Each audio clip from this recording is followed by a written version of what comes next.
దశాబ్దాల పాటు ప్రభుత్వ సేవలో నిబద్ధతతో పనిచేసిన ఉద్యోగులు పదవీ విరమణ అనంతరం తీవ్రమైన ఆర్థిక ఇబ్బందులు ఎదుర్కొంటున్నారు. సిద్దిపేట జిల్లా గజ్వేల్ పట్టణానికి చెందిన రిటైర్డ్ ఎస్ఐ మొహమ్మద్ ఇస్మాయిల్ పరిస్థితి ఇందుకు ప్రత్యక్ష ఉదాహరణగా నిలుస్తోంది.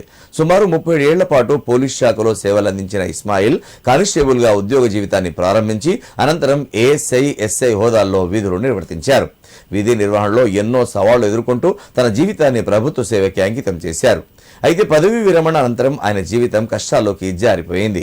కుటుంబ బాధ్యతలు, ఆరోగ్య సమస్యలు, పెరుగుతున్న వైద్య ఖర్చులు, నిత్యావసర ధరల పెరుగుదల అన్నీ కలిసి ఆయన ఆర్థిక పరిస్థితిని దెబ్బతీశాయి. ఉద్యోగ విరమణ తర్వాత రావాల్సిన బకాయిలు ఇప్పటికీ అందకపోవడంతో జీవనం మరింత భారంగా మారింది.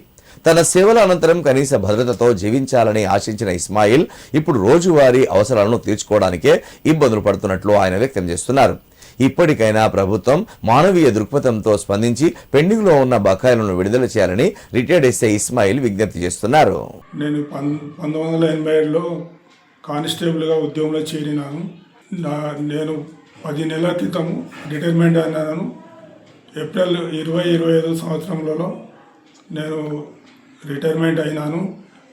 నా పరిస్థితి బాగాలేదు. ఇప్పుడు ప్రస్తుతము నేను గవర్నమెంట్కు 38 సంవత్సరాలు నేను ఉద్యోగం చేసినాను. 38 సంవత్సరాలు ఉద్యోగం చేసినా కానీ ఏమి లాభం లేకుండా అయిపోయింది.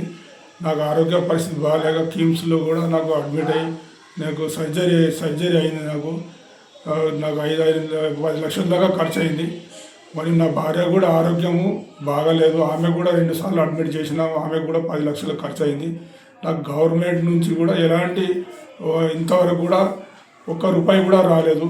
కానీ కమిటేషన్ రాలేదు, గ్రాడ్యుటీ రాలేదు, జీపీఎఫ్ రాలేదు, ఈఎల్ కూడా రాలేదు. నేను దాచుకున్న డబ్బులు, నేను జమ చేసుకున్న డబ్బులు ప్రభుత్వం వారు కూడా ఇంతవరకు ఇవ్వలేదు. నాకు ఎవరు లేరు, 3 బిడ్డలు. నాకు మగపిల్లలు కూడా ఎవరు లేరు. నా ఆరోగ్యం చాలా దీన స్థితిలో ఉన్నది. ఇప్పుడు ప్రస్తుతం కూడా నేను నడవలేని స్థితిలో ఉన్నాను. నాకు చాలా ప్రాబ్లం ఉన్నది. ఆర్థికంగా కూడా చాలా ఇబ్బందులు ఉన్నాను. నేను గవర్నమెంట్ నుంచి ఒకటే కోరుతున్నాను, మా సీఎం గారు రేవంత్ రెడ్డి గారికి, మరియు బట్టి విక్రమ గారి ఆర్థిక శాఖ మంత్రి గారికి కోరేది ఏమనగా